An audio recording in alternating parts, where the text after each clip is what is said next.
Shalom Uvracha, bienvenue à tous. Alors, Akadosh Baruch Hu, il a mis dans le cœur des parents un sentiment naturel d'aimer ses enfants. C'est quelque chose qu'Akadosh Baruch Hu, il a créé.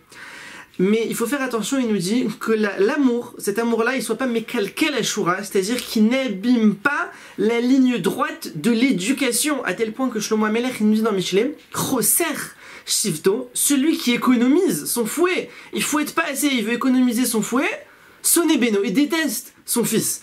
Alors c'est très étonnant, c'est que le Midrash, il nous dit dans le Midrash Tanchuma, il nous ramène à tel point que la mère de Shlomo HaMelech, Bathsheba, elle attachait son fils à une poutre et elle le fouettait, tu vas étudier mon fils, elle le fouettait, tu vas avoir des bonnes midotes, tu vas bien te comporter, tu vas aimer Hachem, et encore. Et comme ça il est sorti Shlomo HaMelech, Chochmat Shlomo, toute la sagesse du roi Shlomo, comme ça il est sorti Shlomo HaMelech.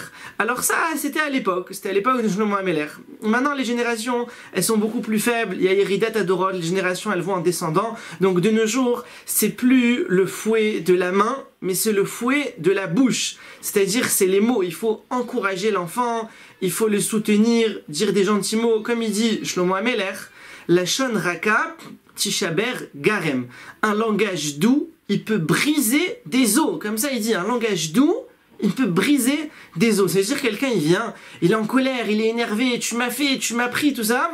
Et l'autre, il le répond gentiment, il dit, qu'est-ce qu'il y a, je t'ai rien fait, pourquoi tu dis ça, c'est pas moi, tout ça.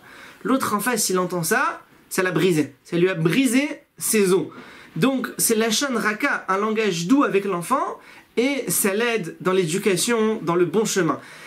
Aussi, il faut faire attention à ce que la Gemara elle dit dans Masret Moed Katan, Daf Yud Zain, Amake Beno Agadol, celui qui frappe son fils qui est grand envers Mipne Lo Hiver. Il transgresse l'interdit de l'Ifne Lo Hiver, de l'Ifne Hiver, Lo Titen Mirchol, devant un aveugle, tu ne donneras pas une embûche, parce que quand maintenant il frappe son enfant, et l'enfant il a déjà 4-5 ans, il peut lui rendre. Donc si le parent il le frappe, l'enfant il risque de lui rendre. Et là, à ce moment-là, il y a l'Ifne Hiver, qu'il a frappé ses parents, que c'est très grave. Il y a aussi la Gemara dans Masret Shabbat Daf Yud, Lo Yeshane les Ben Abanim. Il ne faut pas faire de différence, il nous dit ici, entre les enfants, puisqu'on voit que Yosef Hatzadik, il a été vendu, pourquoi? Puisque Yaakov Avinu, il lui a donné la coutonnette Passim, il lui a donné une tunique qu'il n'a pas donnée à ses autres frères. Donc les autres frères, ils ont été jaloux et ça a entraîné la vente. Donc il nous dit ici un autre principe, ne pas faire de différence entre les enfants. Et bien sûr, l'essentiel de prier et de s'efforcer pour que ces enfants ils puissent étudier la Torah, qu'ils soient dans le chemin de la Torah et de les mitzvot. Et ça, c'est le plus important, que les parents ils doivent prier là-dessus. La prière des parents, elle est très importante. Et verser des larmes, prier devant Akadosh Baruch Hu.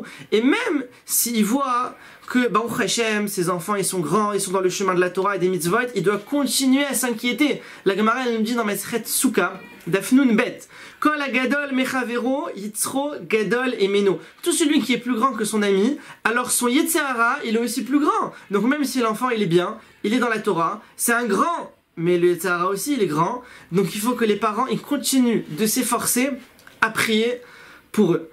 Tevorechu Mipia Elion, soyez bénis de la bouche d'Hachem, et à bientôt. כל הנשמות תהלל, כל הנשמות תהלל,